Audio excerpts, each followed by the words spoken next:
Welcome back everyone. आज के अपने इस वीडियो में हम चैप्टर 1 एनवायरनमेंट को ही कंटिन्यू करेंगे। इससे पहले के वीडियो में हमने चैप्टर का एक ओवरव्यू देखा था कि हम मेनली इस चैप्टर में क्या क्या चीजें डिस्कस करने वाले हैं।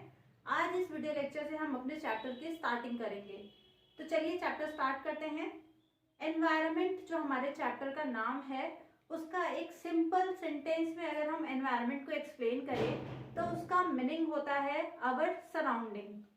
एनवायरनमेंट का सिंपल सा मीनिंग अगर हम समझे तो अवर सराउंडिंग्स, हमारे आसपास जो भी चीजें हमें दिख रही हैं, पेड़ पौधे, ह्यूमन बीइंग, एनिमल्स, ये सारे हमारे आसपास जितनी भी चीजें हैं वो एनवायरनमेंट का ही पार्ट हैं।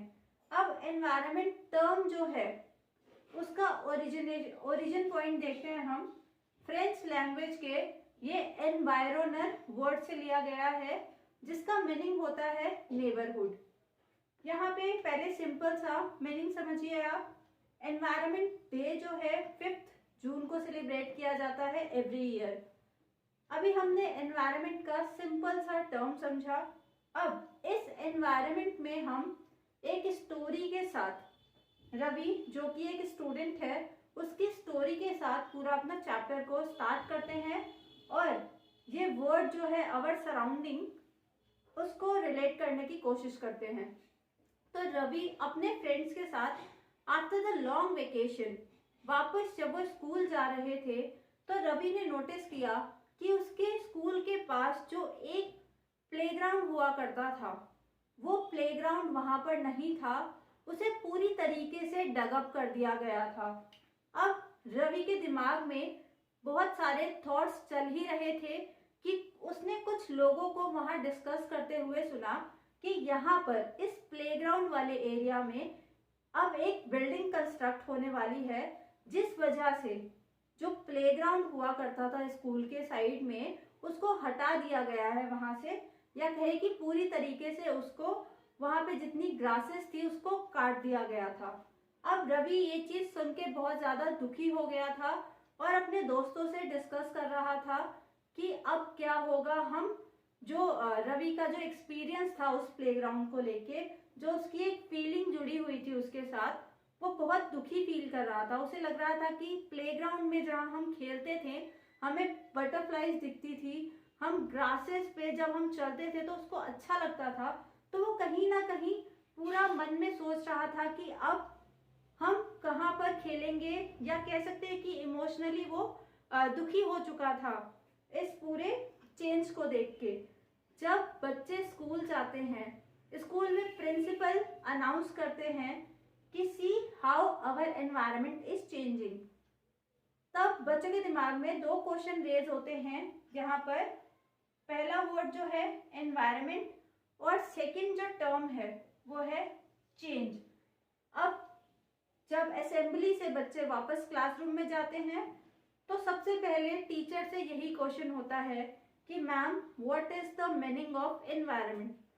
तो यहाँ पर जो टीचर होती है वो वहां पर सिंपल सा रिस्पॉन्स कहती है कि एनवायरनमेंट का मतलब होता है आवर सराउंडिंग्स। तो रवि इस पे रिस्पॉन्स करता है it means my friends, table, chair, blackboard, it is all are a part of our environment. तो टीचर कहती है यस, ये सारी चीजें जो तुम अपने आसपास देख रहे हो ये कहीं ना कहीं एनवायरनमेंट का ही पार्ट है। अब इसमें भी टीचर जो है 2 तरीके से इसको डिफाइन करती है। टीचर बताती है कि एक जो होते हैं वो नेचुरली क्रिएटेड एनवायरनमेंट का पार्ट होते हैं और एक जो होता है वो होता है मैन मेड। टीचर क्या बताती है कि इस पूरे सराउंडिंग में, हमारे सराउंडिंग में जो नेचुरली क्रिएटेड होते हैं वो नेचुरल एनवायरनमेंट का पार्ट होते हैं। फॉर एग्जाम्पल प्लांट्स है, एनिमल्स हैं, ह्यूमन बीइंग है, हम सब नेचुरली क्रिएटेड हैं, तो हम नेचुरल एनवायरनमेंट का पार्ट है। वहीं जब नेचर को ह्यूमन बीइंग अपने अकॉर्डिंग मॉडिफाई कर लेता है तो वो बन जाता है मैन मेड एनवायरनमेंट। अब यहाँ पर कुछ बातें हैं जो हमें समझनी है कि एनवायरनमेंट हमारा बेसिक लाइफ सपोर्ट सिस्टम होता है। किस तरीके से इसको देखते हैं।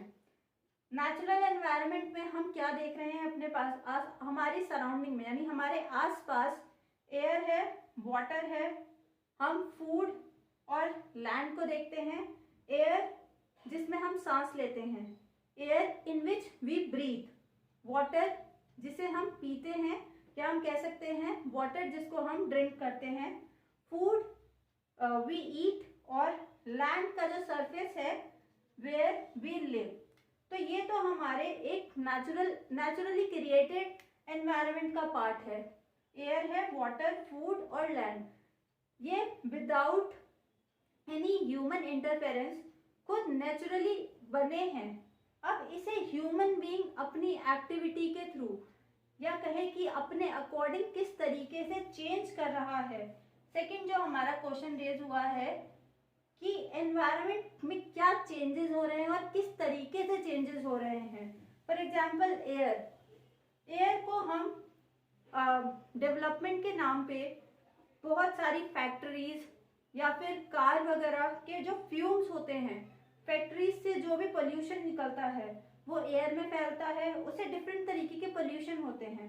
एयर पोल्यूशन उसी का एग्जांपल है, वाटर भी ऐसे ही है, इंडस्ट्रीज से निकलने वाला जो पोल्यूशन होता है, कहीं ना कहीं इंडस्ट्रियल वेस्ट जो होता है वो वाटर में हम ड्रॉप कर देते हैं, जिसकी वजह से वाटर पोल्यूशन होता है। फिर फूड जिसे हम खा रहे हैं वो कहीं ना कहीं पैक्ड होता है, और जिसकी वजह से जो पैकेजिंग की जाती है वो भी कहीं ना कहीं एनवायरनमेंट को नेगेटिव इम्पैक्ट डालती है उस पर। लैंड की अगर हम बात करें तो यहाँ पर प्लेग्राउंड वाला सिंपल सा एग्जांपल है, जिस तरीके से बिल्डिंग कंस्ट्रक्ट करने के लिए रवि का स्कूल का जो पास का प्लेग्राउंड था उसको हटा दिया गया था, उसी तरीके से हम अपने रहने के लिए, ह्यूमन बीइंग अपने रहने के लिए जो अर्थ पे नेचुरली क्रिएटेड नेचुरल वेजिटेशंस है उसको क्लियर कर रहे हैं कंस्ट्रक्शंस के लिए। तो ये एक छोटा सा एग्जांपल के थ्रू मैंने बताने की कोशिश की है कि एनवायरनमेंट हमारी सराउंडिंग्स जो है उस पर जो नेचर है, जो नेचुरली क्रिएटेड चीजें हैं, ह्यूमन एक्टिविटी करके हम किस तरीके से नेचर को बुरा प्रभाव डाल रहे हैं नेचर पे। तो ये छोटा सा एक टॉपिक था, मिलते हैं अपने नेक्स्ट वीडियो में। Thank you so much.